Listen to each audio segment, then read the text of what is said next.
Welcome to the Eric Zane Show podcast, a daily show where I discuss news, nonsense, and my personal adventures from right here in the Impact Power Sports studio.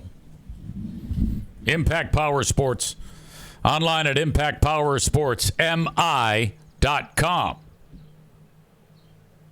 All right. Several folks sent me audio off the top this morning.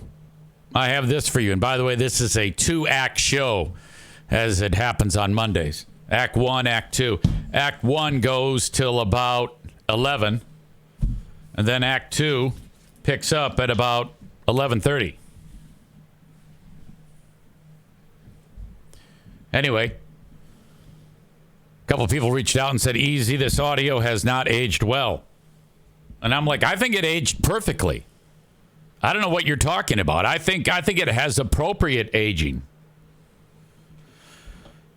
Folks listened to something to listen to while I'm away, as I was away for Friday, and they said, uh-oh, this clip from back March 3rd, I think, 2010.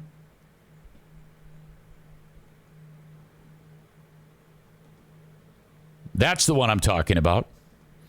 See if you can pick up what's interesting about this clip as to why it hasn't aged well. Or maybe it's actually aged appropriately. Joe, do you agree? Yeah, Joe. Or disagree? Well, you know my stance on beating up women. I could beat up anyone. Oh, God.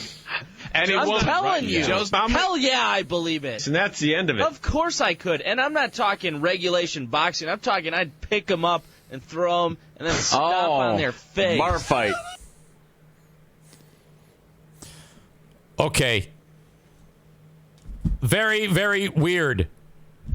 Not that there's any connection. Not that that has ever happened. We all know that that's just weird. You know why? Why would anybody even have a problem with that? I don't understand why anyone would suggest anything about that audio. I mean, we all know that Joe has never beat anybody up. Joe? Except me in 15-second fight, right? Do you agree? Yeah, Joe. Or disagree? Well, you know my stance on beating up women. I could beat up anyone. Oh, God. Anyone, I'm telling you. Joe's hell yeah, I believe it. And that's the end of it. Of course I could. And I'm not talking regulation boxing. I'm talking I'd pick them up and throw them and then stomp on their face. Bar fight. All right. Thank you, Chris. Chris writes, hot mic, easy. At first, I didn't know what you're talking about. Because to me, hot mic means one thing. It means like it's open when you don't intend it to be open. But mine was up a little too loud. So it was all crispy and distorty. I apologize for that. It's weird because when I do the radio show, it's at a different level. And I don't adjust it when I start here. Kenny writes, yeah, thanks, Chris. And then he said, not like I said anything. Oh, I didn't see your comment. I missed. Chris's was the first one that I looked at. But way to be snarky about it.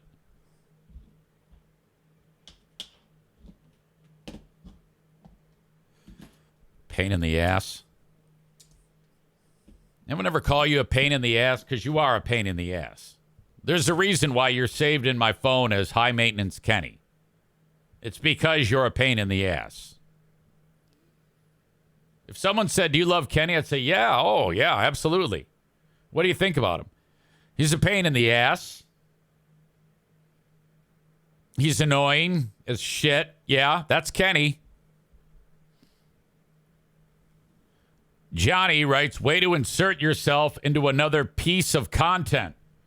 Oh, absolutely, that's what he did. Look at it. It was 5 comments in a row. All it takes is me just to say, thanks, Chris. Yeah, I said it too. Just shut up, okay? God. Kenny says, my point was, I said it first. What are you, 5? I was first. Shut the fuck up. pain in the ass. What an annoying bastard you are. You know that? You are an annoying child. Ugh. God. Ladies and gentlemen, I sit here before you. You are looking at a man who I really got out of my element this past weekend. Dare I say, I have developed a set of skills of a handyman. 2 years ago, I was given a gift. It's called a skill saw. Skill saw, circular saw, and most of you already know what that is. In fact, everyone's probably used one. Most of you probably used one recently. Well, maybe not most of you, but you know what a circular saw is. Just you run it along. It's got cuts the wood. I got that thing, and it's never been used. That shows you how much I've been. I don't know why I even asked for it. I think I asked for it because I wanted to do some projects up north.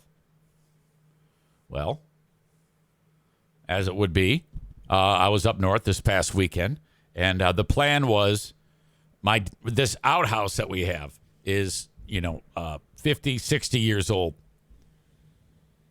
and the way this thing was built was my dad built the outhouse, and then when the paint started to peel on it in 19 whatever year it was, instead of repainting it, he just nailed on plywood onto it, like almost like layers. Like these are like it's an outhouse's equivalent of those Russian dolls. They get bigger and bigger with each layer. I didn't even know it when I started to pull the wood off, but it has to be replaced. So I got a pry bar and a hammer, and I start pulling out nails to reveal one layer of wood coming off with underneath it another layer of wood. And I'm like, Jesus Christ. This thing was a pain in the ass to get the wood off. And I unearthed so many different ecosystems of carpenter ants. You feel like Godzilla destroying Tokyo when you rip off a layer of the wood and you see these giant ants grabbing eggs in their little pinchers and running. Some of them have wings, and I'm like, what the fuck? Jesus. So it takes forever to get this wood off. Old rusty nails, and it's just not easy. And then I got this pinched nerve, so my arm's tingling at times because of the position I'm in. Real pain in the ass. Okay, get all this shit off, and now I've got to replace the wood, and I've got the wood, and I've got my saw, and I'm like, okay, and all I remember is I think there's something that you geniuses have said as measure twice, cut once. So I'm measuring twice and I'm cutting once, and it's all going well. And then I put the wood on and nail it onto the 2x4s, and away we go. And it's shaping up, and I'm feeling pretty good about it. Now we get to the top of it, and this is where it's going to get more tricky for your old pal EZ, because now after a few cuts, I'm getting cocky. I feel like a real carpenter. There's nothing like doing some work that makes you feel satisfied. Everybody talks about satisfying videos all day long. You watch like some guy cut the lawn or some guy cleaning a carpet, or my latest one is watching people sandblasting metal and getting the rust off. It's like, oh, God, it's so satisfying. Well, I'm living the dream at this point. And I got to do a portion of the outhouse where the roof peaks, so I got to cut an angle, just a triangle. And so I don't know how to do that. So just to spare you the boring details, I go, all right, I'm going to measure this. Okay, this is this many inches. This is this many inches. I put a point there, draw a line. I go, all right, that's it. That is going to fit perfectly. And then another line. This is the peak of the outhouse. Last piece of the puzzle. I cut the thing, and I take this piece of wood up the ladder, and I put it up there, and it's not even close. And I'm like, oh, how the fuck? How did I do this? What did I do? A real person, a real man would have gotten down and gone back to the drawing board and cut another piece of wood. But not me. No, I just nailed it onto the front of the outhouse. So now it looks like Homer Simpson built it. It's not rickety, it's sturdy. But, and then I got to thinking, I go, you know what? Fuck it. It's an outhouse. This is not the Taj Mahal. Don't worry another second about it. So that was it. Got it done. Meanwhile, while I'm up there, everybody's telling me, EZ, Northern Lights. And I'm like, huh? Yeah, the Northern Lights. And I sure enough, I look on all my usual spots that I look, and everybody is like, Northern Lights, Northern Lights. And I go outside, and I look. Now, the way this works is from the top of the globe, and then depending on whatever the solar storm, it works its way down into North America. And typically, it doesn't really fall much further than Canada. But this particular solar storm had it so that people south of me are saying, we see him, we see him. I'm like, holy shit, this is going to be great. I go outside. I look to the north. Nothing. Fuck. I go back inside. Online, everybody's got pictures of Northern Lights. I've seen them twice. If you've never seen them, they're outstanding. It's incredible. All these weird greens and purples and reds and blues. Nothing. So I fall asleep. Now, up there, it's a small bed. It's a full-size bed. Not a twin. A little bit bigger than that. A full. So less than a queen size, more than a twin. When I sleep here at home, we have 2, maybe 3 dogs on the bed. I know some of you are grossed out by that, but no judging. When I'm up there, I've got 4. And in the middle of the night, it's a really small enclosed room in the back of this old trailer. One of the dogs had the worst case of anal gland secretion, and it actually woke me up. Like, the smell woke me up. And so the smell, though sickening to me, and an anal gland does not smell like feces or anything. If you've never smelled a dog's anal gland, it's a very mysterious smell. And it smells like a strange chemical concoction. It almost feels toxic.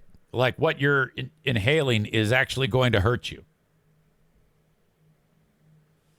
So I'm laying there, and I'm like, oh my God. And all of the dogs now wake up because they love it, and they're interested. You see, that's what dogs are. When they get smells, it's interesting to them. That's why when you're walking, they're like, they stop in the oddest spots because they smell something. And they're like, oh my God, I just can't stop smelling this. Well, that's what they're all doing. And they're trying to pinpoint what ass it's coming from. So on the bed, you've got each dog is trying to sniff the other dog's asshole. Sometimes 2 dogs are sniffing one asshole, and they're, by process of elimination, trying to determine where the stench is. And I think we got it pinpointed to either O'Neill or Darla, but imagine that. And I'm like, holy fuck. Open the window, put the fan in to blow some fresh in, and it was bad. Saturday, I should say, yeah, that was Friday. Then Saturday, same thing. Finish up my work, go to bed. I'm getting text messages. Northern Lights are back. Northern Lights are back. Where I'm at, there's absolutely no light whatsoever. It's completely dark, way up north. And then headed over to look outside, and I'm looking at the northern lights? No, they're still not there. Everybody's still taking pictures. I did not see them.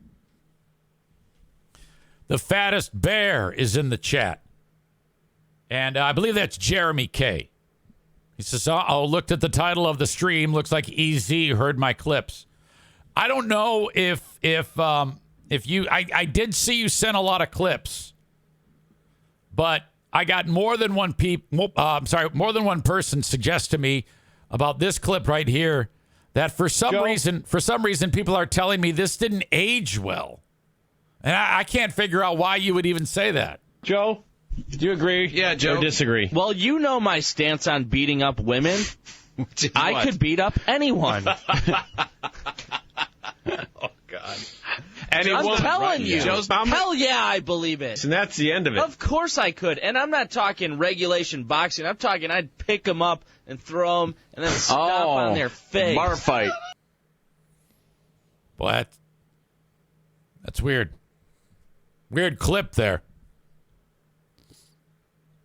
Aram says, were those termites? I don't know. Maybe. Maybe they were. Nick says you should have burnt it and started new. Are you crazy? You know the costs of lumber these days? The 2x4s are all completely intact, you stupid hilljack. And it's an outhouse. It's fine. I'm going to send you the work I did. Not you. I'll just send it to myself and show you right now. I'm pretty damn proud of this. All right. Eric. I should have had this ready to go. A real professional would have. Am I a real professional? No. Those days are long gone. Anyway. That was my weekend. And, okay, here you go. That's the outhouse. Don't mind on the floor of the outhouse. That's all like wood and leaves and scraps and shit. That is the Fear Bunker North outhouse. And that is the work I did. Now, at the top of it there, you can't see it, but this peak is completely off. It just doesn't fit right. Cosmetically, it doesn't look great up there, but who's going to go and admire the work of an outhouse? In fact, I'm guessing just by you all seeing the work that I did on this, you're like, EZ, that's not bad. Now, at the bottom here, you see these cinder blocks that it's sitting on? Where it's red here in the middle in the entryway, and then to the left and right of that, that's where the termites or whatever they were. And that wood is pretty much gone. But to me, I'm not going to go and rip this whole damn thing down just because of a little bit of rotted out wood. Okay?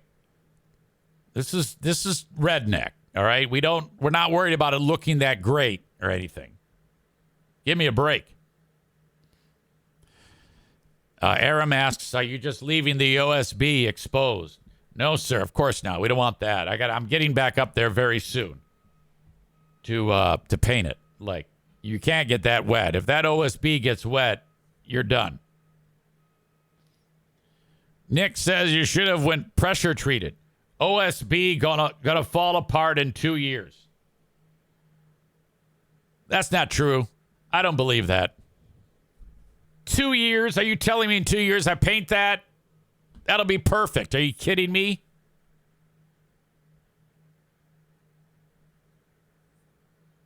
Aram says you're painting OSB? Yeah, why not? What do you want me to do? Is that bad? Painting. Oh, by the way, I had that piece of wood in my garage forever. It didn't cost me anything. I just said, whatever. Is it okay to paint OSB? OSB's open strands readily absorb the paint, requiring 2 or 3 coats of primer to close up the pores. I guess it's okay. Is it recommended to paint OSB? Let's see.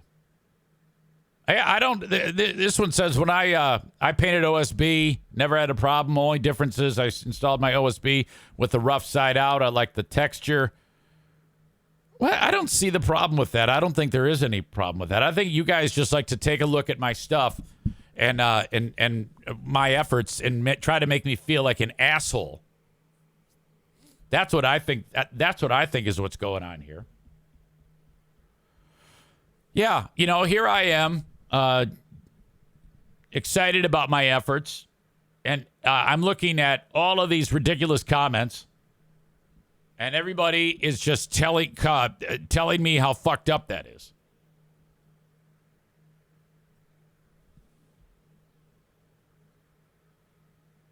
Stevie says no door. No, the door's coming. Are you just leaving the OSB exposed? Should have when pressure treated, as I read. Tim says this is upper class redneck. David says that will be awful. Donut Dan says termites like the glue in OSB. Patrick says you want to use pressure treated. David says it's going to rot fast.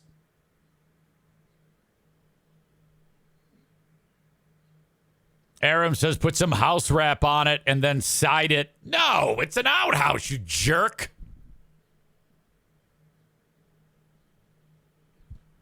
Patrick says I'd paint the hell out of it. Yeah, that's the plan.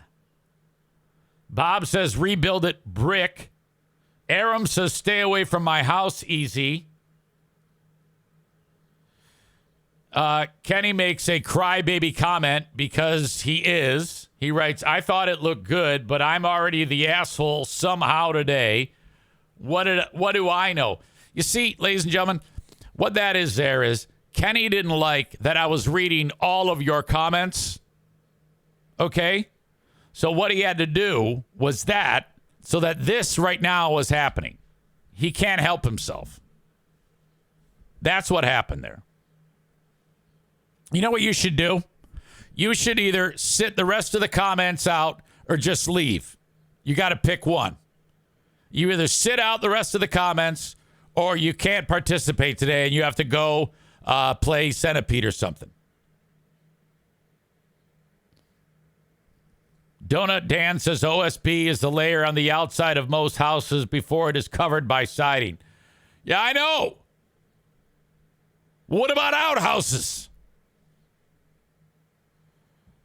Aram says buy a plastic porta-john.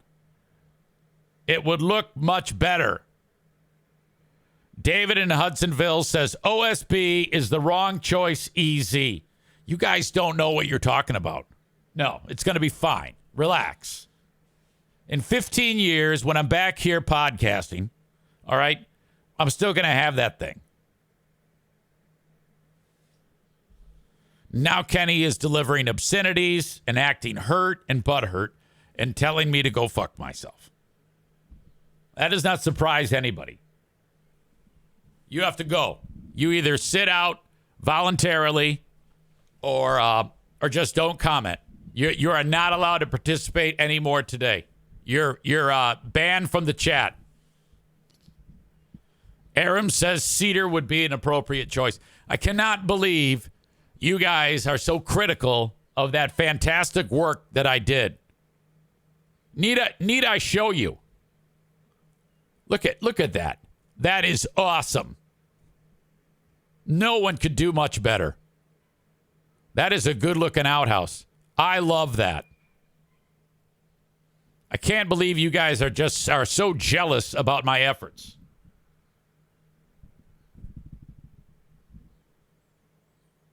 Dan says typical Monday for EZ and Kenny. Oh, absolutely. Roger says spray it with Line-X. I don't know what that is. David says it looks good. It's not finished. No, I just got to paint it and then it's done. Once I paint it, it's all taken care of. I'm so proud of that. I don't care what you guys say with your jealousy. Tim Kuiper says cedar is expensive. This is Eric we are talking about. Remember, he's got to maintain his hot tub. Aram says EZ needs to post this to his Facebook page so we can zoom in and really critique it. No, I'm not. You guys, I'll tell you what. Let me finish it. As soon as I finish it, then I'll post it for you. David wants me to put siding on the outhouse. You idiot. You guys are jackasses. I cannot believe this.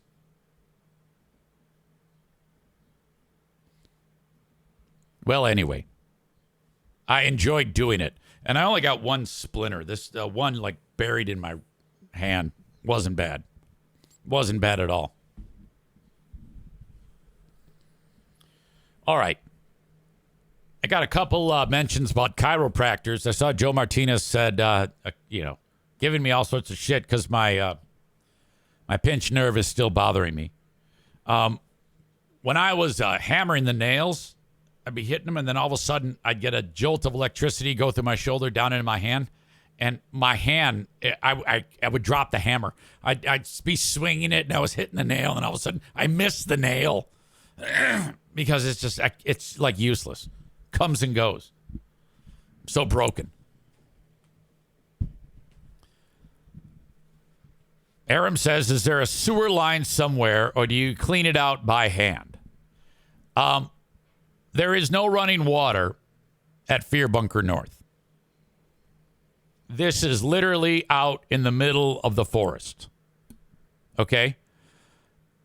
If we decided to dig a well, there would have to be a lot of extensive testing on the water because this is just a hole in the ground that we crap in. And whatever is there, no doubt, eventually finds its way into the aquifer below the land. This isn't like even legal, frankly. And there's only been one time that we've had to dig another hole and move the outhouse. But, I mean, not a lot of people crap in there. So it doesn't really fill up at all. It just kind of like falls apart. And then we dump fireplace ashes in it when the fire's done burning. And it doesn't even smell in there. I swear to God, it's pristine. You could eat off the floor. It's that clean. Nick says, I made my own well for $500. Only got to be a 75-foot well to septic. Oh, okay, then I'd be fine.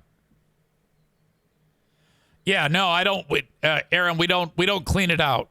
I haven't cleaned it out ever. My dad did once, but no. It's just a big shit pile in there. You know? All right.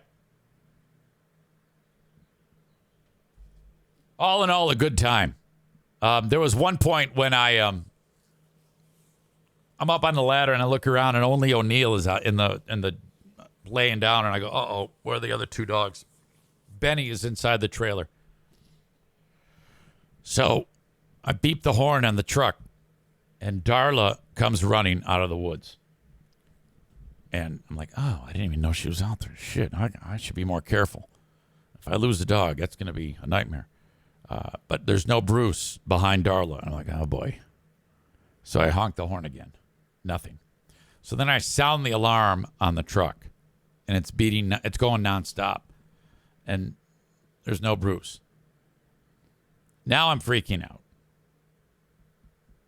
because he could be anywhere. And like an hour before that, I got a notification on my phone telling me that his electronic GPS collar is dead. And it doesn't even work that great up there to begin with. So I got to charge the thing. I'm like, oh my God, this is terrible. So I'm starting to panic. Then I had a notion.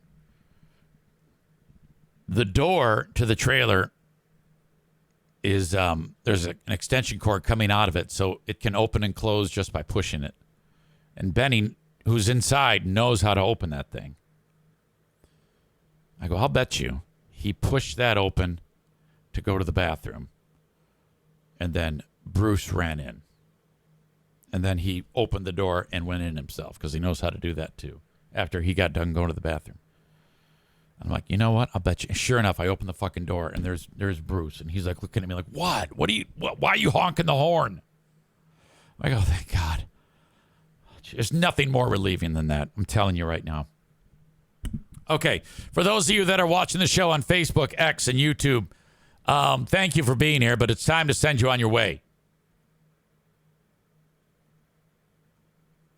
Good bunch over there. Facebook and Twitch brought to you by Irvine's Auto Repair, Grand Rapids Hybrid, and EV. X brought to you by Blue Frost IT.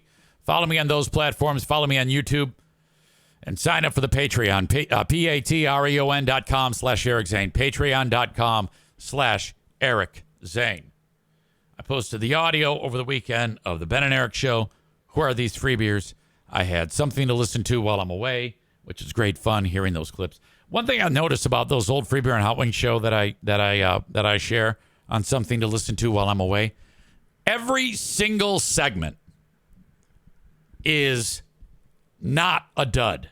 There's always something on each one of the, because I don't listen that often. When I do, I'm like, God, this is funny. This actually is funny. And one of the most fun things that would happen would be our attitude with the callers. They were on a very, very short leash. You know, kind of like how I am with Kenny.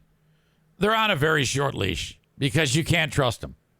You cannot trust them as far as you can throw them. One way or another, they're going to fuck shit up. So you got to put them on blast all the time. That's the only way that works. And boy, was that fun. So whenever I'm not here, I post one of those. In fact, not this week, but next week is Memorial Day weekend. You'll have one of those shows on Friday and then Monday. In the order that I'm releasing them, because I think I had March 3rd or 4th. March 3rd is the latest one I released. So you'll have March 4th, 2010, next Friday. And then 2 weeks from today, you'll have March 5th on those shows. And there's a bunch more where that came from. Just click on, in the collections, something to listen to while I'm away. And if you're new to Patreon, you will get those shows. patreon.com/Eric Zane. Available for free for 7 days. Free for 7 days at patreon.com/Eric Zane. You do have to put in a payment form, but then cancel it right after. That way, you have 7 days to decide if you want to sign up again and actually pay me for it. That's how the trial works. Seems to work well. So there you go. Oh. Download this show, audio version of it, wherever you download shows. And away we go. Okay. Oh, I'm checking my...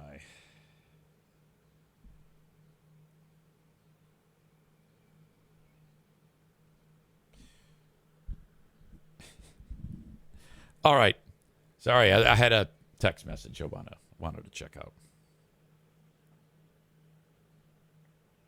I'll be at Bosco's today. My boy Doug just reached out and he said, "Easy, I need your help." So that's happening. If you want to reach me, send me an email on the Shoreliners Striping inbox, eric@ericzaneshow.com. I always love to hear from folks. Chris says, crazy to think Memorial Day is coming up. Feel like the spring is flying by. Yeah, don't miss a second of it. Okay? Chris, we'll be doing soccer very soon, aren't we? Well, hold on a second. I think that's Friday, right? Yes, there's a soccer game Friday at Davenport University. What do they call it? The Michigan Rangers? NPSL Michigan Rangers, right? All I'm going to need is rosters for both teams in numerical order. Rosters for both teams in numerical order is very, very important. If you have that, we're in good shape. And anything else you want me to do. Donut Dan says, has Doug calmed down? I think so. I always forget. It's in one ear, out the other with him. He's a damn jackass. Tim Kuiper is here. And I've got some information about Tim that I got to share. I appreciate you being here, buddy. I'm thinking about you. You and your family. So, 12 years ago, Tim Kuiper, who's here right now, I'm probably going to mess some of this up, but Tim and his lovely better half, Chris, got involved in Michigan's foster program, fostering little ones coming from backgrounds where things weren't so great for them.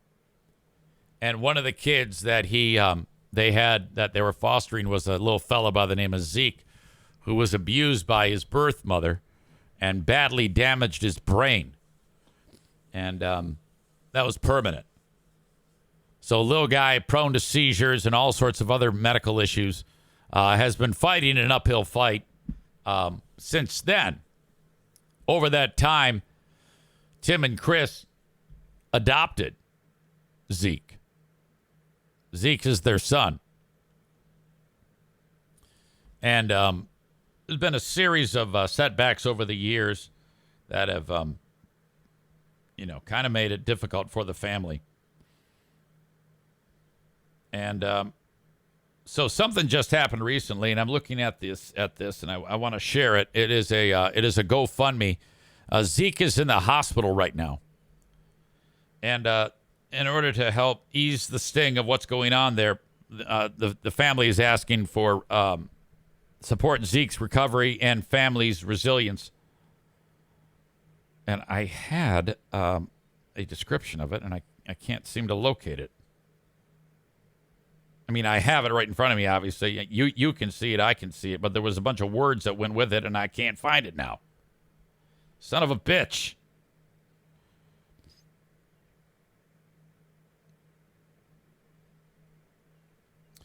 I feel like an idiot. Okay, read more. It's right in front of me. What an asshole.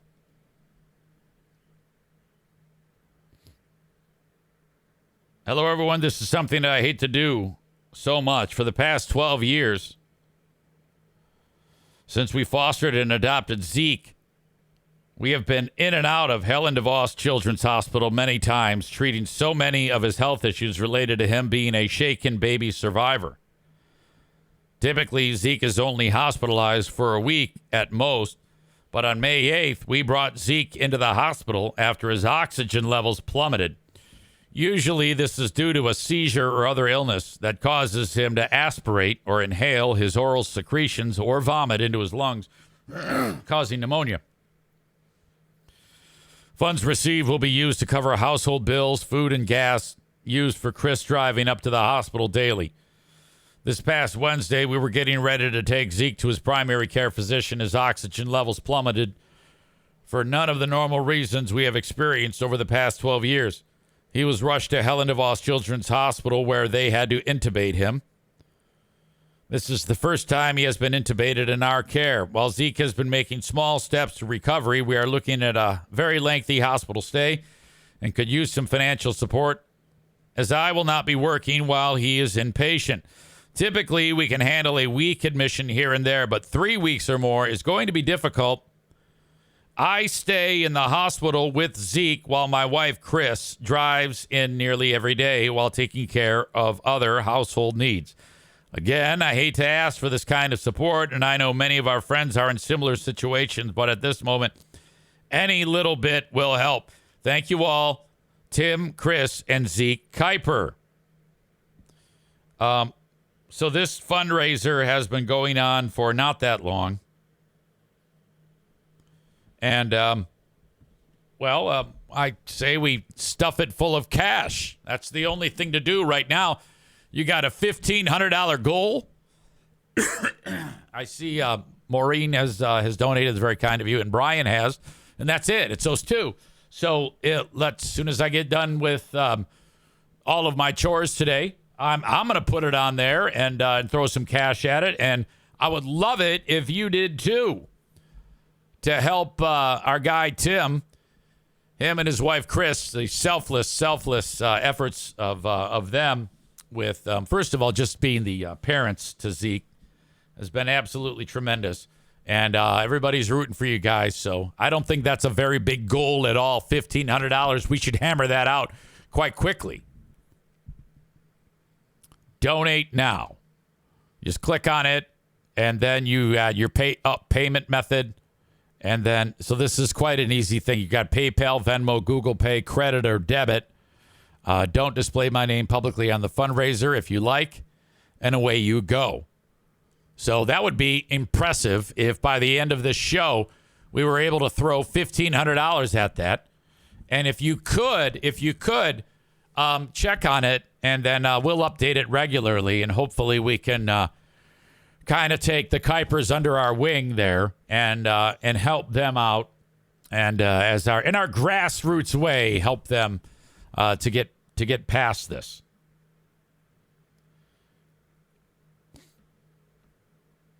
Aram says, did Eric hear if he was replaced as the Iron Man commentator? I don't. That's a weird comment, Aram. Maybe you could reword it. I'll wait. I don't know why you would say that, because I was the one who told all of you that I was replaced as the Iron Man commentator. So if you heard it from me, my question is, why would you ask if I heard if I was replaced as the Iron Man commentator? Can you talk me through that question that you just asked? Because it seems like you're retarded, frankly.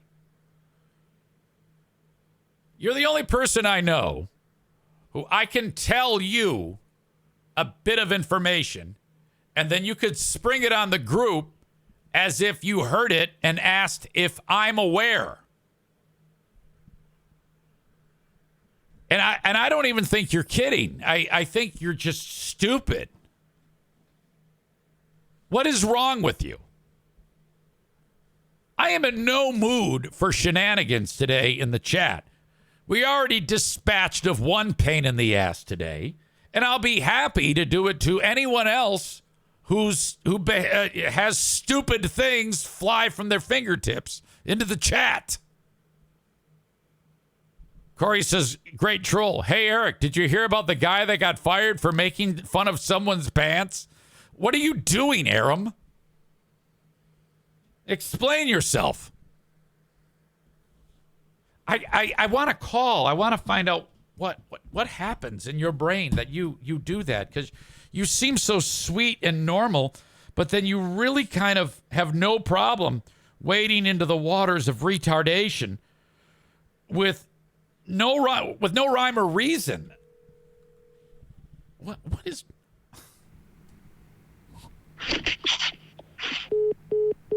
Oh, he just picked it up and hung it up. He writes, I thought they hired a guy and we were waiting to hear if he is permanent.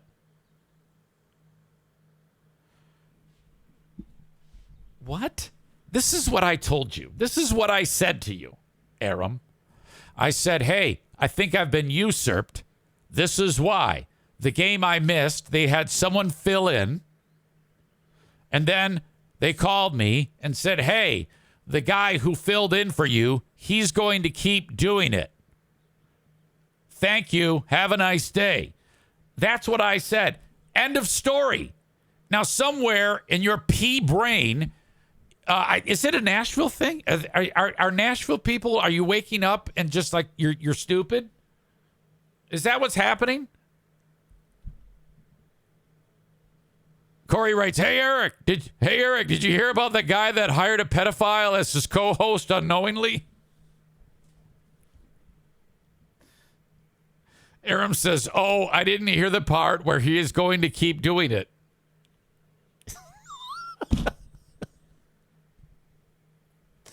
All right, I'm just busting your balls. Now, I know I can take it. Kenny actually thought I was serious and left. He actually went, I got banned. I'm leaving. Which is hysterical. In all seriousness, Chris writes, EZ, did you hear your daughter got married? Heard from a good source. You. Corey says that's because Kenny's incapable of having a little baby hissy fit whenever the slightest negative thing is said about him. Aram says that sucks. Eric was really, really good at that job. I still don't think that they let me go or like fired me. I think that they just wanted the guy, Nick, to have something to do. But whatever. That's my story, at least. Strangely enough, it's weird that you mentioned the West Michigan Ironmen.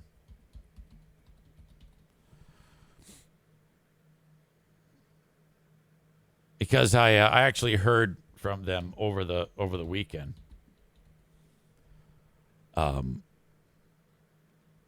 guy who is the Ironmen's mascot, his name on the field was Effie, which is the periodic table designator for iron, which I always thought was a clever-ass nickname.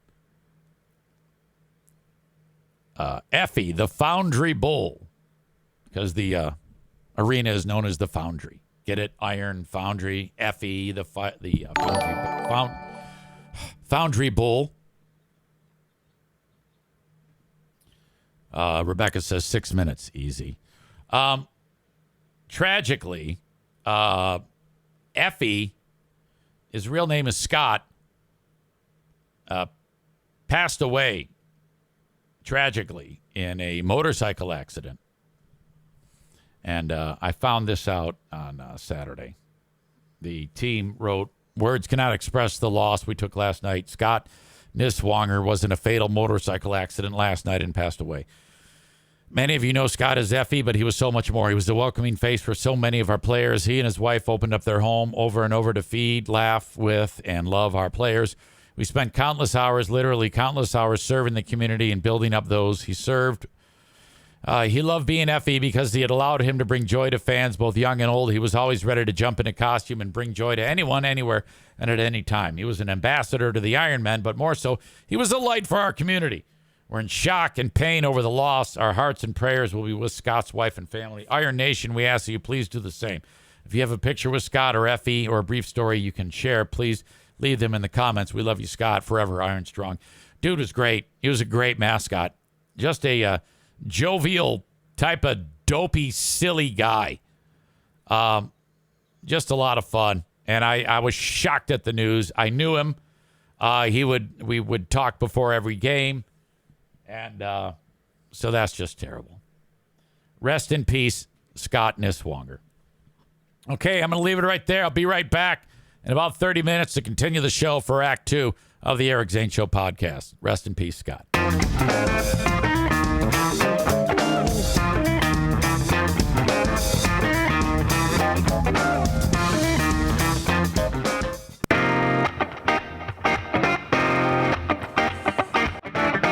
Everybody, welcome in. The Eric Zane Show podcast, Act 2 has begun.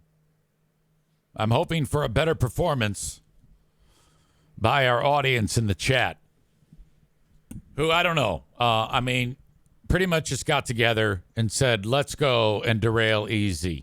Let's just, we don't care about him. Just want to hurt his feelings, make him feel bad. After the flawless effort, maybe not the best result, but the flawless effort of the outhouse that I worked on up at Fear Bunker North. And then you guys questioning my material choice about using OSB, which I'm not even sure what that stands for. Something strand board. I wonder if O stands for outdoor.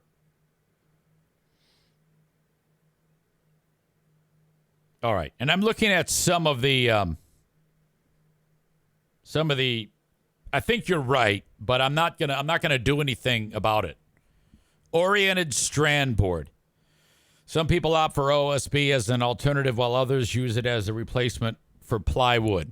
The question asked, will OSB hold up outside? Whatever way you take it, OSB is usually waterproof during the manufacturing process. However, if you intend to use it for an exterior application, you may need to make it more resistant to water by adding a protective layer. Okay, so I'm not sure what they mean by that. This one says OSB is not waterproof or water resistant. So exact opposite of what I just said. Like most water-based materials, OSB tends to expand and contract as moisture is wicked into and expelled out of wood fibers. The wood fibers exposed to the elements swell as they interact with moisture in the air and water droplets. So that has me feeling horrible. This one. How do you seal OSB for outdoor use? Liquid applied membranes, liquid waterproofing membranes, such as polyurethane or acrylic coatings, provide a seamless and flexible barrier against water intrusion. These products can be rolled or sprayed onto the OSB board and create a durable protective layer. Now, I was planning on doing that. David here in Hudsonville says, I tried to tell you, EZ. No, wait a minute here. I'm reading to you that there is a way to make that last, and you're not listening to me. I'm just reading to you what they're telling me. So if I waterproof that by rolling on oil-based stain, some of that Zinsser shit, and then a coat of paint applied liberally, I should have no issue.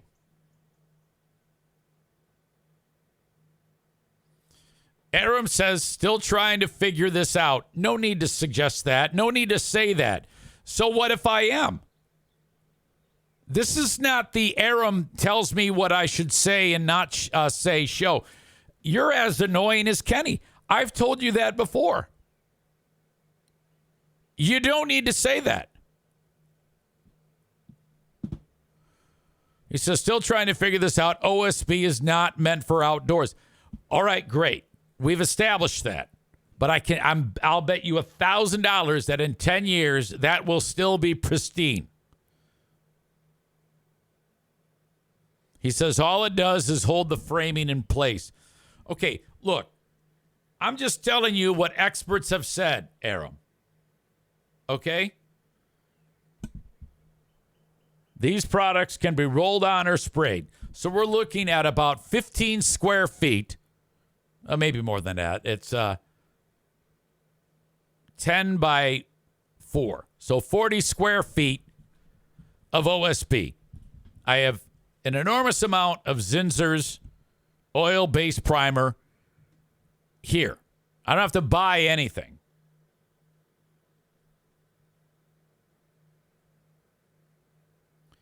How long can OSB sit in the rain? Well, mine's not sitting in the rain.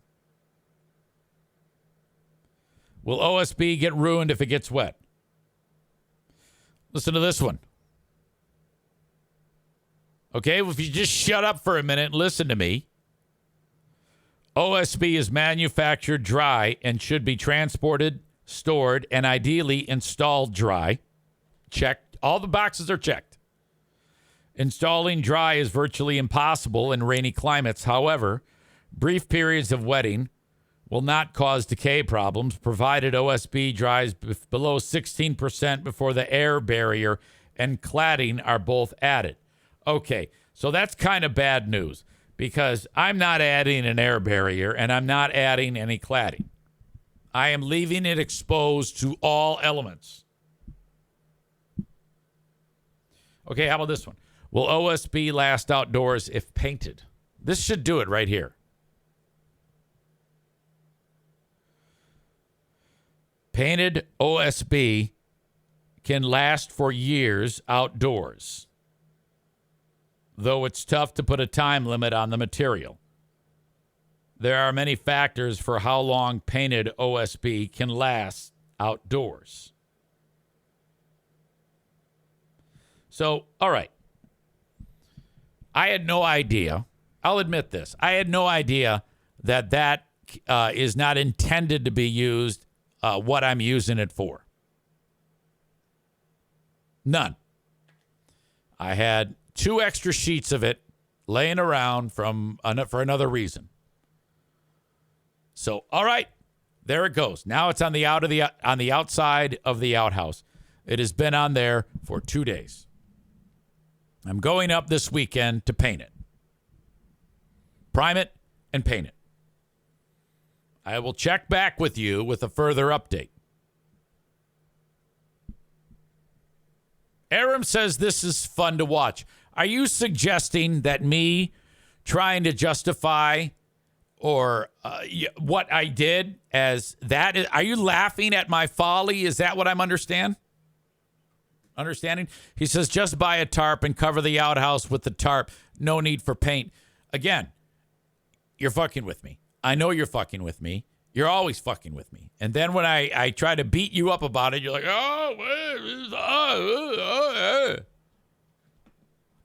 my God. So today on the radio, there's a guy. He's I don't know what the hell he is. He's a talk show host. His name is Steve Gruber. And I don't know much about this guy, but he appears in a piece of advertising.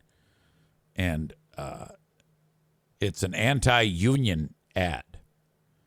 And it doesn't matter the details. All it does is he's saying, hey, yeah, unions suck. And then I get an audience member reaching out to me and say, hey, why are you playing anti-union advertisements? And I'm like, I don't even know what the fuck you're talking about. I don't listen to the advertisements. So then I figure it out that we have a news cast at the top of every hour. And they attach their own advertising onto the newscast. It's kind of like we get the newscast. We don't have to pay anybody for it. And they get the 1 minute of advertising per hour to put whatever ads they want.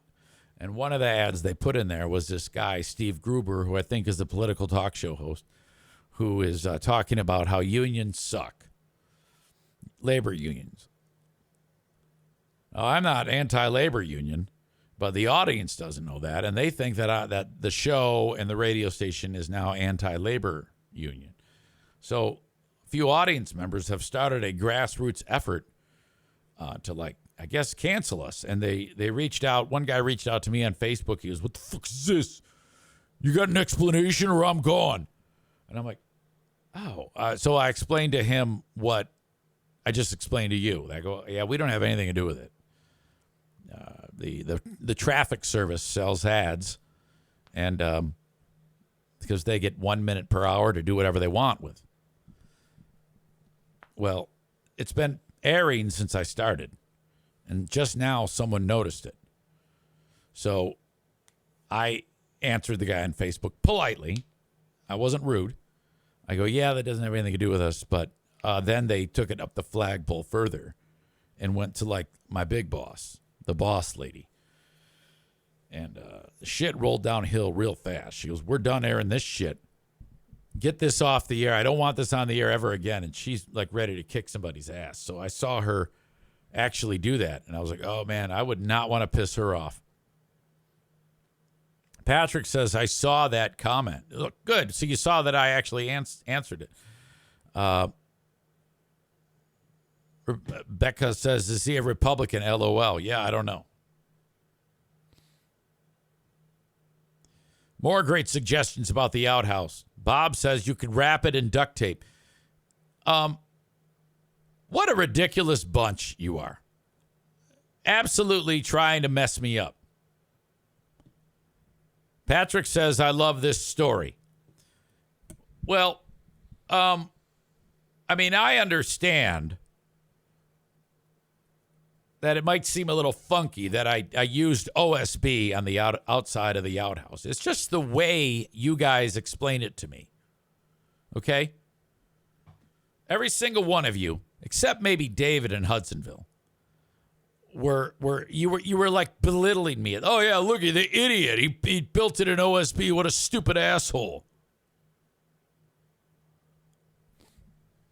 Jesus.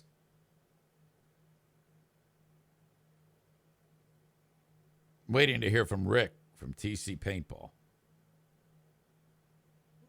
He's supposed to be on here in a day like today. All right. but I don't see his text. I have not yet even talked about any of my amazing sponsors, but I have to right now because I love them. Thank you to the Mario Flores Lakeshore team of Van Dyke Mortgage. You can reach out 231-332-6505. 231-332-6505. If you have any needs for a mortgage, they will roll out the red carpet for you. NMLS number 3035. That's 231-332-6505. Rick, speaking of Rick from TC Paintball. TCPaintballGR.com for your next adventure. You can play either in the village, which is like Call of Duty in the city of Juarez, Mexico, or on the airball field. Indoor, outdoor play at TC Paintball, online at TCPaintballGR.com. I will be at Berlin Raceway this weekend for racing. You got soccer Saturday for the Rangers, NPSL game. EZ will be there. And then I will be at Berlin Raceway for racing on Saturday. Tickets are $14 when you buy them online, $18 at the door. Coolers, you can bring them in, 12 by 18 with all of your snacks and soft drinks, no beer, no booze, no glass. Parking is free, 15 and under free, berlinraceway.com. Jennison Pool and Spa Depot. Okay, they're on Chicago Drive on the south side of the street, big blue awning, right there in Jennison. Visit them if you want to shop for a hot tub, if you want to get any pool supplies. They have everything you need in stock, whether it be chemicals or any parts. They do service on your pools or your hot tubs, whatever it may be. They do it all, and they will install a new in-ground pool for you. You have to call to schedule an estimate on that. That's free, of course, 616-457-0500. Install that pool in your backyard today with Jennison Pool and Spa Depot, 616-457-0500. And then, of course, King's Room Barbershop, who I have to get to sometime this week. Online at kingsroom.net. 3 locations, Caledonia, Northland Drive, and at 821 36th Street next to the Costume Room in Wyoming, Michigan. Kingsroom.net for King's Room Barbershop. All right. Love that group over there at King's Room Barbershop. The Griffins are in action. They just got their second round just announced for the playoffs. And they play the first 2 games in Milwaukee, and then the next 2 games are here in Grand Rapids on Wednesday of next week and Friday of next week. Best of 5 series should be interesting. The Admirals opened up the series against Texas by losing the first 2, and then they came back and won 3 straight. Holy shit, how the fuck did they do that? My God. Aram says, okay, this is the plan that I am hearing. Cover the OSB and outhouse with a blue tarp, wrap the tarp in duct tape, and paint it. You know, I know exactly what you're doing there.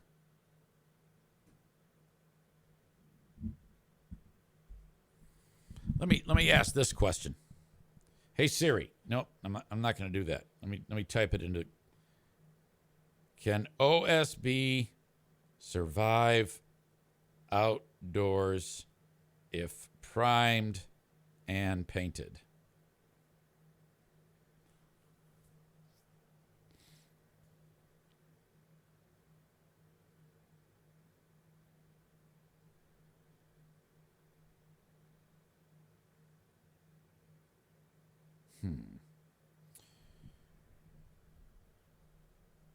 Painted OSB can last for years outdoors, though it's tough to put a time limit on the material.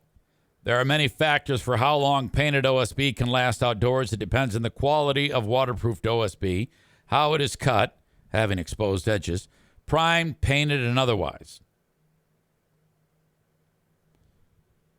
All right. So I think it'll probably last about 70 or 80 years. That's what I'm thinking. I think you're all being ridiculous about this. You just want me to struggle. That's all it is. My God. All right. Do you guys remember that thing online where there was that image, probably about 2012 this came out, that you got to guess what color is the dress? It was like an internet thing. This right here. What color is that dress? Now, to me, that looks like gold and white, or gold and light blue. I guess it's a lighting thing. Well, not everybody sees it that way. That also looks like, to some people, blue and black. So your choices are, does it either look white and gold or blue and black? And though I see gold and white, there are people that will look at that and say that that's blue and black. And I don't know how that is. I don't know why that is. But there may be people in the chat who think that that is blue and black. Do any of you see the blue and black? And I know that the people that do see the blue and black think that I'm crazy when I say that it looks like white and gold. Just as the same as I think you're crazy that you think that it's blue and black. Let me ask you this. At the top, the very top, like where the neck is, I see gold. To you, what color is that? The top of the dress. Is that the part that's black?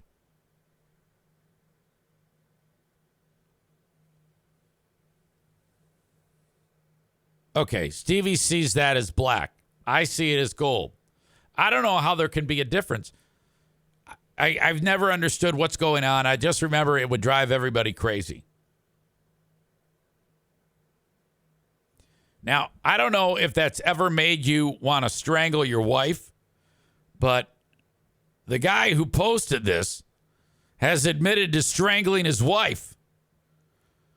The man behind the infamous dress that broke the internet has reportedly admitted to strangling his wife. I wanted to strangle people who thought it was blue and black. Nearly a year after he was arrested and charged with attempted murder. I see either gold and white or light blue and gold. Either gold and white or gold and light blue. Maybe he would say, well, I mean, when you get arrested for strangling your wife, do you think he ever does like a don't you know who I am? And they're like, well, what do you mean? Who are you? I'm the guy who posted the picture of the dress.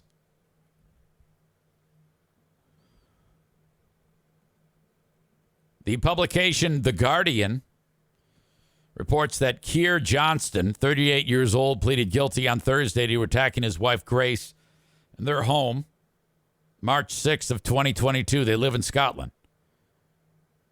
After Grace defied her husband's request not to attend a job interview, he texted her, "Someone is going to die."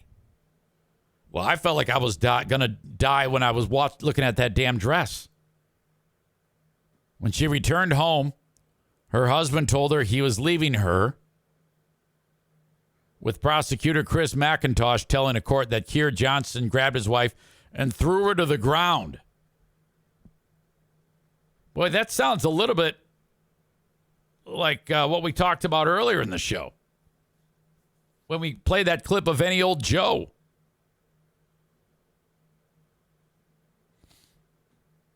My God. He placed both knees on her arms as she was unable to move. He then began strangling her with both his hands. She was initially able to scream and feared for her life and believed that the guy intended to kill her as he was very forceful. His lawyer, Marco Guriano, said Johnston had accepted responsibility for the assault. The couple became famous when the guy's mom purchased a dress for their wedding in 2015, but they disagreed over whether it was blue and black or white and gold. It sparked global debate With people split on the true colors of the dress, Johnston will be sentenced on June 6th. So basically, that chick's neck looked like the dress when it's blue and black. Maybe that's what he was going for.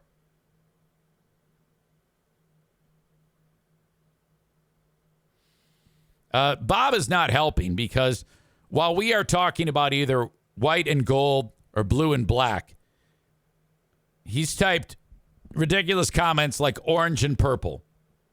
And it's not white and gold. It's eggshell and champagne. Yeah, shut up. Okay, Stevie and Patrick both think that the top part of the dress, that to me looks like the color gold, they say looks like the color black. And I don't know how you could possibly think that.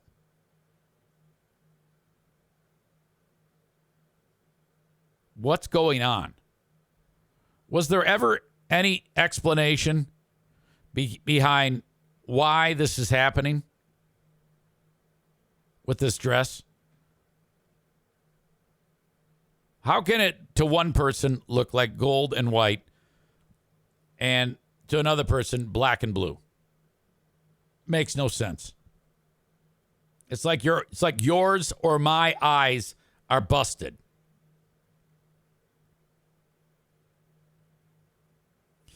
People are speaking out about Mike Tyson and his upcoming fight with Jake Paul.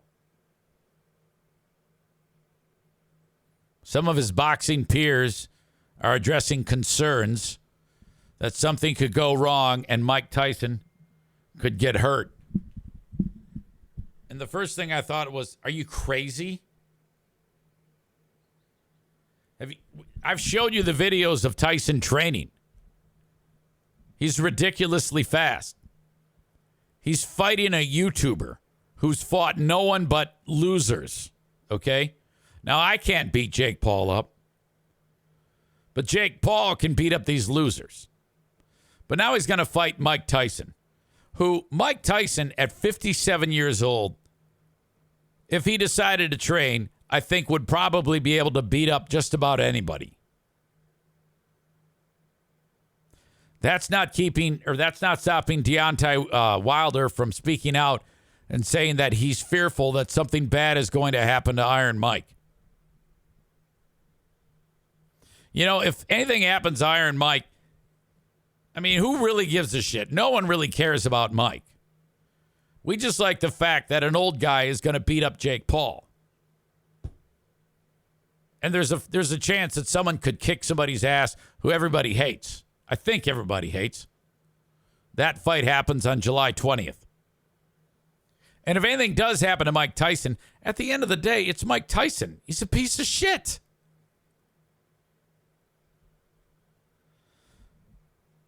Tyson set to fight Jake Paul July 20th. It is an exhibition. The match, however, is commissioned by the Texas Department of Licensing and Regulations as a pro fight. Jake Paul, 27, 9-1 in his career with 6 knockouts against a mix of celebrities and middling fighters.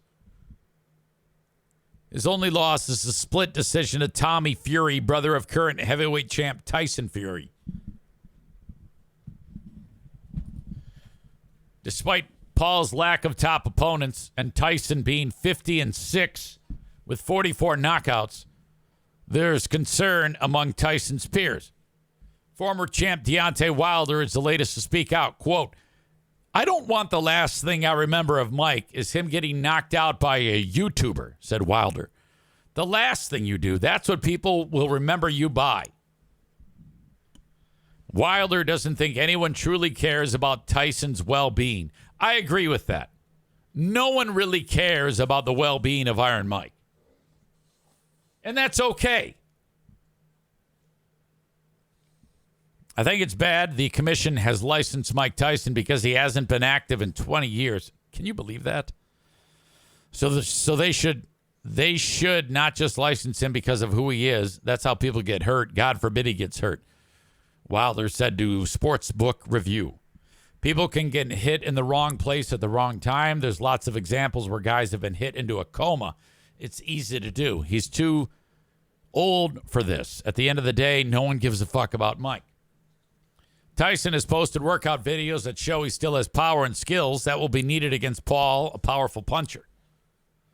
I don't really believe that this is going to be a close match. I think Mike Tyson will kill this guy. It's worth noting that Mike Tyson's famous statement about an opponent, everyone has a plan until they get punched in the mouth.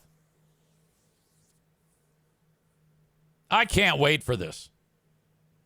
I think it's going to be awesome. I might even buy the pay-per-view just because I want to see it. I don't like Jake Paul. All right. During the breakaway, during Act 1 and Act 2, I wandered over to Tim Kuiper's GoFundMe and dropped $100 in. And I want you to do the same. Now, you don't have to drop $100 in, but you can drop $1 in. You can drop $4 or $5 or $10 or $20 or $50 or $100. You can give whatever you want. But my man is hoping to have $1,500 because he's going to be missing work for the amount of time that he's going to be by the side of his adopted son, Zeke. As you know, Zeke suffers from shaken baby syndrome. He has a litany of problems that make his life very, very difficult. He is wheelchair bound. There is interaction that is noticeable probably only to those close to him, like mom and dad. But this is their son. Tim and Chris have worked tirelessly to provide the best life for Zeke. They, as you know, the Kuipers, they started out in the foster care system, allowing children who needed foster care into their home, and they've done that tirelessly for many, many kids over the years. But the most difficult of all their foster cases had to be Zeke, and they were the right ones that the good Lord chose to raise Zeke, because they did that without a second thought and have given Zeke as good of a life as he can possibly have. The one that actually hurt Zeke was his birth mother. I think she's out of prison and was just not in there long enough. It was a really fucked up scenario. But my man is in the hospital now for extended time. There's all the information is on the GoFundMe if you missed it. And my goal is by the end of the day for them not to be worrying about money for the time that Zeke is in the hospital and that Tim will be staying by his side while Chris, Mrs. Kuipers, goes back and forth from the home back to the hospital. It is now up to $600 as Travis M., who I know Travis M., has donated. Look at Mike Ball dropping $200. That is so sweet of you. Deanna Barons, Kelly Diblay. These are all folks that I'm familiar with their names from the podcast. Mike Pellerito did. That's good on him. He, of course, knows the Kuipers family. He might even wait outside the hospital with a sign. So, there's that. Patrick Everett, God bless you, send $50. Kelsey Verdine, 20. Brian Hagler, 18. And Maureen dropped $50 into the bucket. So if you can just drop a few bucks into that bucket, I would love to have this done rather quickly. It'll take you about 1 minute to get that done.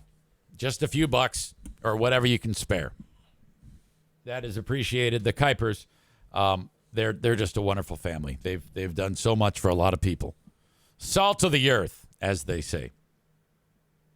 Can sure believe that. Stevie says, so Mike hate listens, or so it seems. I don't know. He might just be pals with the Kuipers or something like that. Who knows? No, that's good of him. I still don't want to talk to the fucker. All right, I got to go tinkle. I'll be right back.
couldn't already tell.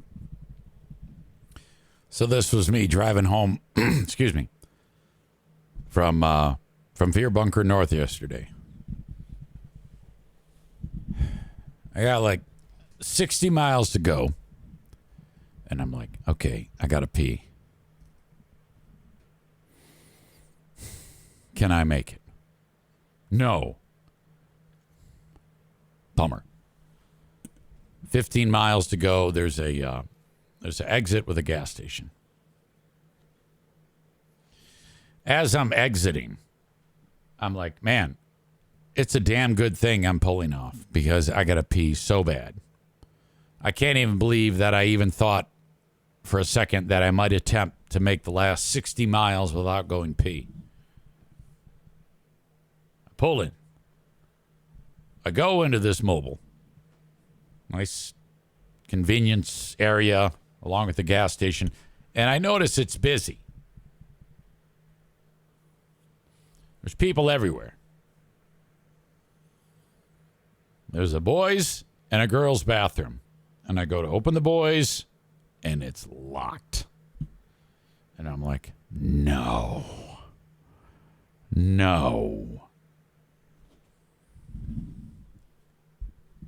So I'm standing there waiting. Now, I guess I want to ask, am I the asshole or what would you do? Because right as I'm waiting there, another guy shows up and he's waiting. So he looks at me, I look at him. And I stand there for about a minute and maybe 2 and then maybe 3. And I realize some fucking idiot in there is taking a dump. And I'm like, what the fuck? And I am so irrationally mad at that guy. I'm like, what kind of fucking asshole goes and takes a shit in a toilet? Now, that sounds ridiculous because if you have to take a dump, you have to take a dump. But I was so pissed. I'm still pissed about it. I'm like, I wanted to kick that guy's ass. And then finally, in one quick motion, I said, fuck it. And I opened up the women's and I went right inside, locked the door, and thank God I did that. Oh, I must have stood there for like 6 minutes going pee. And it's a damn good thing I did. Chris says it always gets worse when you know you're close, when you're closer to a bathroom. So then I'm done, wash my hands, I walk out, and that guy is still standing there. The guy who was waiting. That means that idiot who's in there is still in there. And I'm like, I made a great decision. And I said to the guy, some of you might have just not said anything and kept walking. But I felt like I had to say something, So I open the door and I go, I did that because it was an emergency. Like I'm justifying what I did, which I think that's a good justification. It was an emergency. It definitely was. I was worried that my goddamn bladder was going to rupture. And he goes, I'd have done the same thing. And I go, thank God. Now that's what I'm talking about. That is what I'm talking about. That type of boldness. So then it was good to go. Holy shit. But I was thinking of you guys. I was like, my God, this is bad. This is so bad. That is a bad, bad feeling. Oh, my God. Thank you to whoever sent this. I see that NBA player Luka Doncic is in the news. A game that happened this weekend.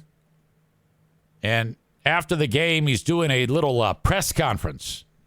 How did we play? Take some questions. I don't follow the NBA, so I have no idea if they won or lost. This is Luka Doncic answering questions, and this is what he and everybody else heard. Just our energy. I think we shared it all really well. We're helping contested shots. We were open shots. And just our sharing. I know you can barely hear him, but don't worry. The ball, our energy was great. There's sex sounds. Did you hear that sex moan?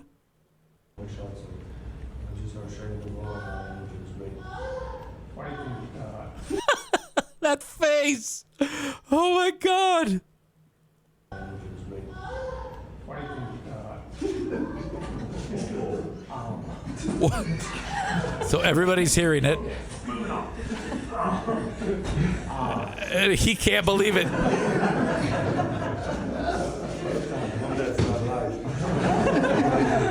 Oh no!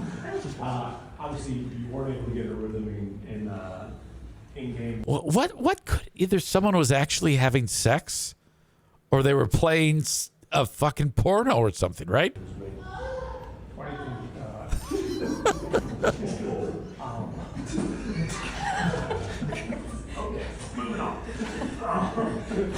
Oh my God. Oh, I need more information on that deal.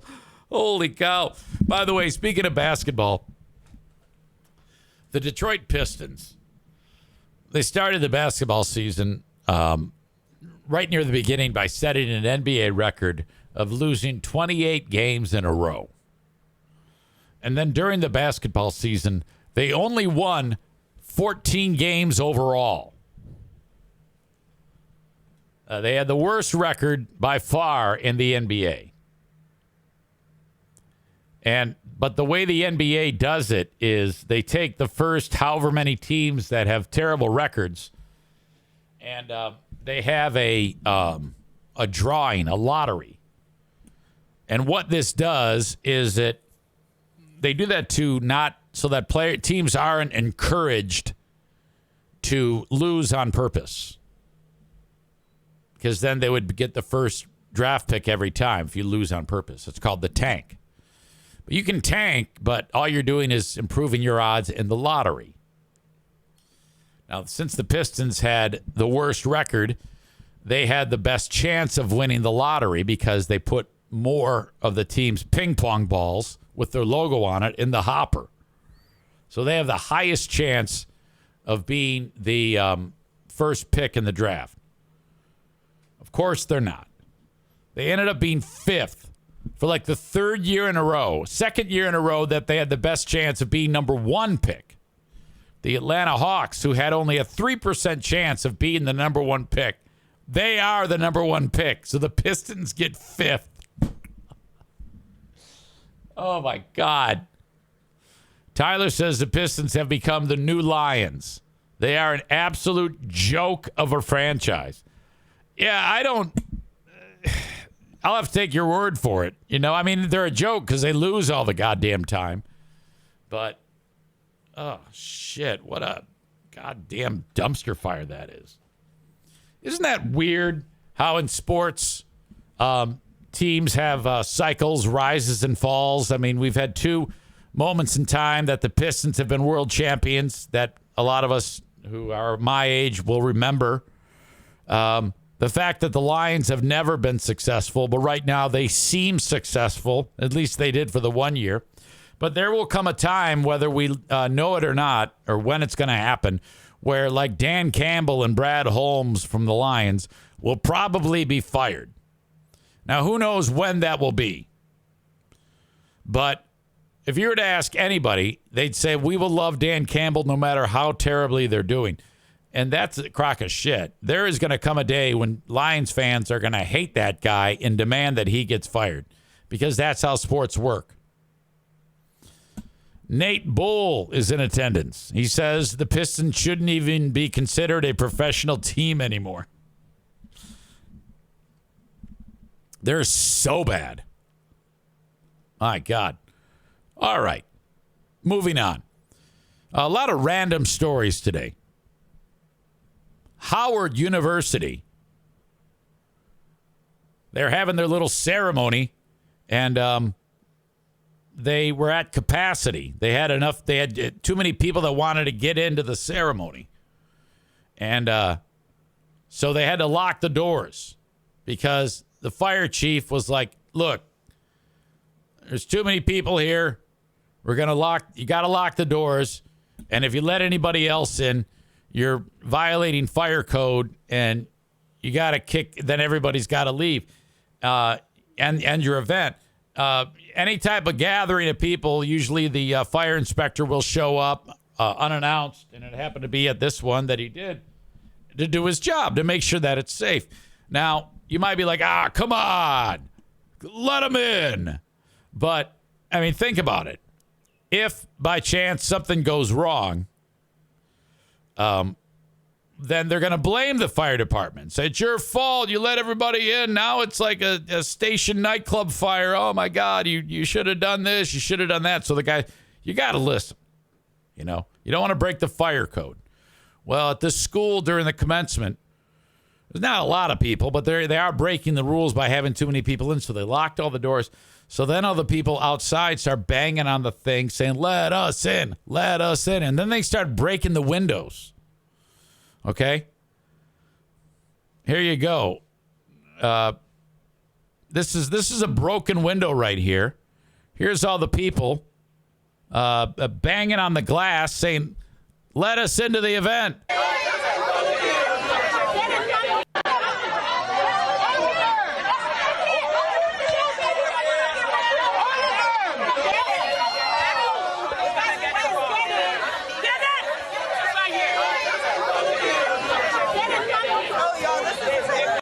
Okay, now let me tell you. All these people outside of here that want to go in there to watch the commencement, you know, I've been to these commencements before, and they are the most boring, useless things you will ever go to in your whole life. If you have a family member that says, hey, so-and-so's graduating, will you go there? And then you go, yeah, oh, man, I can't wait. I'll be there. And then what you do is just say, hey, I just got in. I'm not going to sit with you. I'm sitting across from you. I'm on the other side of the arena. Okay? And they'll go, oh, okay, great. But you're at home? You just lie. Just don't go.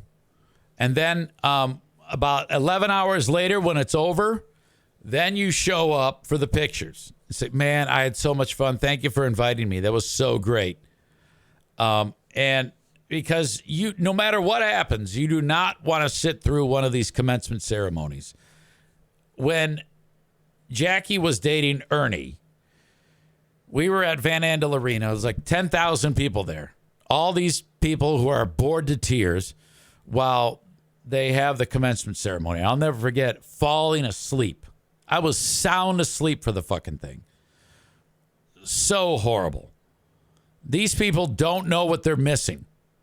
They're like, let us in, let us in. Oh, my God. Tyler says, I didn't even want to go to my own commencement ceremony. I didn't. When I graduated from college, my mom and dad are like, oh, well, we're going to come up and see you. And I had already been married and had a child at that point. So I'm like, no, not interested. Aren't you going to walk? No. I just mail me the fucking thing. I'm not going to go to graduation. What kind of asshole goes to graduation? If your kids, this is what you do. If your kids are getting ready to graduate and they want to do that shit, tell them, look, the cash that I was going to give you for your graduation, I'll double it if I don't have to go to that thing. So I was going to give you $500. I'll give you $1,000 if we don't have to go to that thing. Let's have a party. We'll put up the tent. We'll have it catered. We'll do whatever the hell you want. Just, I don't want, nobody wants to sit through that. It's shit. So if you have kids that are growing up, do whatever you have. First of all, don't ever let them run track. And for the love of God, don't attend a graduation. High school, maybe. College, no way. Okay? Those track meets are the absolute worst. Oh. I'll never forget. You sit down and you like Madison is running like in heat number 30 of the 100-yard dash. Oh. You got to wash all these heats for the stupid race. Terrible. Awful. Because a lot of those kids, they run track for like a gym credit. Jesus.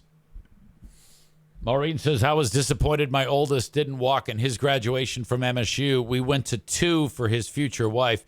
My youngest walked in graduation last year from MSU. Oh, God. God bless you. You're brainwashed. It was awful. So anyway, they're sitting there getting all pissed off because they can't get into the thing. This is the lady who's in charge of the school making the big announcement that, hey, it's all over. We will not be... Of the size of the room, and because our relatives sometimes do not know how to act, oh, there it is. The department is now here to shut us down.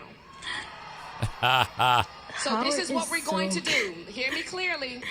Hear me clearly. This is what we're going to do. Each of the... Whoops. I hate that. So that's what she did. Yeah, I would be so pumped if I was sitting there and they said, hey, we're canceling it. So they shut the whole thing down. First, they kept those people out, and then they ended up shutting the damn thing down, and now they're all pissed off, and, they're raising a big stink, screaming and yelling like assholes. Everybody's furious. Oh, God, I would have been elated if I didn't have to sit through that. All right. Tyler says, my family bullied me into walking. I had zero interest. Maureen says, proud parent here. Oh, I'd be so pissed. I think when Jim said to me, yeah, I'm not going to college, I was like, yes! Yes! Thank you! It's the best news. All right. Where was I? My man, Frank Fuss, My Policy Shop Insurance. If you need to, whoops, there's a large B in here. That's not good. If you need insurance, health insurance for your family, and you are either self-employed in between jobs or your boss does not offer you health insurance, you can reach out to Frank Fuss from My Policy Insurance, and he will help you out so that all the T's are crossed and the I's are dotted. Dotted, that is, not doubted. Dotted. Go to buyinsurancehere.com. He will help you out today. Frank can also help you out with a life insurance policy, or perhaps it's Medicare or Social Security that you're getting ready to take advantage of. My Policy Shop Insurance. Frank will help you every step of the way. Impact Power Sports. We talked about them online at impactpowersportsmi.com. An amazing group with ATVs, UTVs, motorcycles, e-bikes, Yamaha golf carts. They have it all at Impact Power Sports. Check out the selection at impactpowersportsmi.com. My Vouch store. I'm selling lots of products. Vouch.store/Eric Zane. Think about purchasing the Camp Craft cocktails. These decorative jars with dried fruit in them. And you can fill them up with your favorite booze to make a fruity concoction to mix with your favorite drinks. That's all at vouch.store/Eric Zane. Irvine's Auto Repair, Grand Rapids Hybrid and EV, 616-532-6600. An amazing group of people working tirelessly to make sure that your vehicle stays on the road. Any type of preventative maintenance, or maybe you've got something pressing that is keeping you from driving. They have loaner cars available so that when you take your car there to get repaired, they'll give you a loaner car. You can use that while your car is being repaired. That's awesome. You can find them at irvines.com. That's ervines.com, 616-532-6600. And last but not least, one of the main supporters of chiropractors, the almighty Joe Martinez from A&E Heating and Cooling. Reach out to him at 616-516-8579. That's 616-516-8579 to schedule your AC tune-up. It's going to cost you $79. We just had ours done, and you can get yours done. Call to schedule 616-516-8579.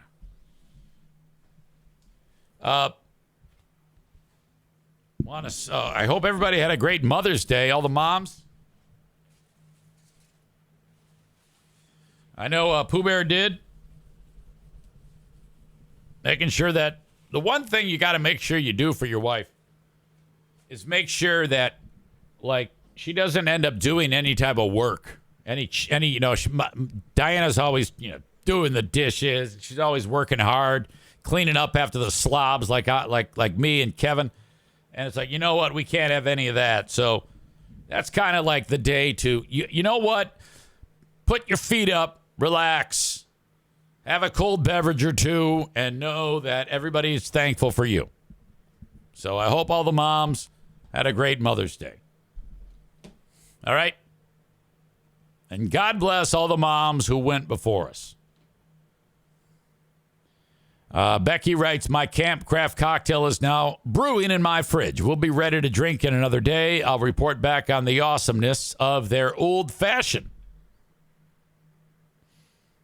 All right. The asshole of the day today. Let's see. What can we do for the asshole of the day? Some audio surfaced of any old Joe that raised some eyebrows. Carpenter EZ rebuilt his outhouse at Fear Bunker North, and the chat proceeded to tell him it sucked. Everybody in Michigan saw the Northern Lights except EZ. The Kuiper family GoFundMe. Is Aram fucking with EZ? Effie, the Foundry Bull, Scott Niswonger passed away over the weekend. You've got the story of the dress, which now I don't think it looks white and gold. Now I think it looks blue and gold.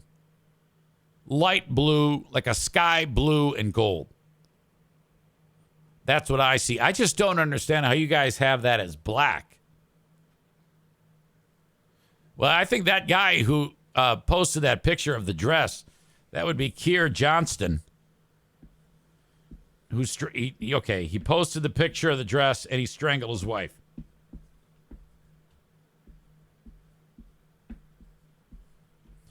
That is your asshole of the day. It's got to be. Brought to you by TC Paintball. All right. That is my time, folks. I'll talk to you on the Patreon. As always, I thank you for being here. And we'll reconvene then. Till then, have a good one, folks. Thank you. And bye-bye.